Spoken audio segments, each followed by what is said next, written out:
नमस्कार दोस्तों, मेरे चैनल हिंदी की नगरी में आप सभी का स्वागत है। तो आज की क्लास में हम समझेंगे class 10th CBSE course B का कबीर की साखी, जो आपका चैप्टर 1 है, उसका अंतिम साखी यानी कि साखी नंबर 8। तो आइए वीडियो की शुरुआत करते हैं। इस साखी में कबीरदास कहते हैं, हम घर जालिया आपना, लिया मुराड़ा हाथी, अब घर जालो तास का, जे चले हमारे साथी। तो इसके अर्थ को देखते हैं। देखिए, जालिया का अर्थ होता है जलाया, आपना यानी अपना, मुराड़ा का अर्थ होता है जलती हुई लकड़ी, जालो यानी जलाऊं, और तास का अर्थ होता है उसका।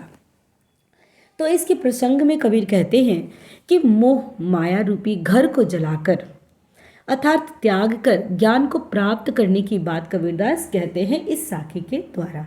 यानी कि मोह और माया रूपी जो घर है, जो मोह माया जो हमारे अंदर है, उसको जला के यानी उसको त्याग कर ज्ञान को प्राप्त करें। ठीक है।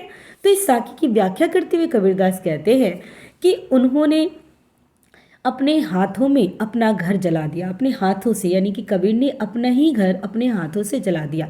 अब अपना घर जला देना यानी कि ये नहीं कि मशाल लिया और घर में आग लगा दी, ऐसा अर्थ नहीं है। उनके कहने का अर्थ यह है कि उन्होंने मोह माया रूपी घर को, यानी कि जो उनके हृदय के अंदर मोह और माया जकड़ के रखा हुआ था, उसको उन्होंने त्याग दिया। ठीक है, जलाकर ज्ञान प्राप्त कर लिया है। अब उनके हाथों में जलती हुई मशाल यानी लकड़ी है, उन्हें ज्ञान की प्राप्ति हो चुकी है, यानी कि उनके पास अब ज्ञान है। अब वे उसका घर जलाएंगे जो उनके साथ चलना चाहता है, अर्थात उसे भी माया मोह से मुक्त होना होगा और ज्ञान प्राप्त करना होगा। ठीक है, तो जो चाहता है कि वो भी अपने अंदर के जितने भी अज्ञानता है, मोह माया है, उसे न त्याग कर वो भी ज्ञान की प्राप्ति करे, तो उसे भी कबीरदास कहते हैं कि ऐसे लोगों को अपने अंदर की जो माया मोह है उसे त्याग कर उनके साथ चलना होगा। तो इस तरह से आशा करती हूँ कि आप सभी को कबीरदास की ये साखी का भावार्थ भी अच्छी तरह से समझ आया होगा।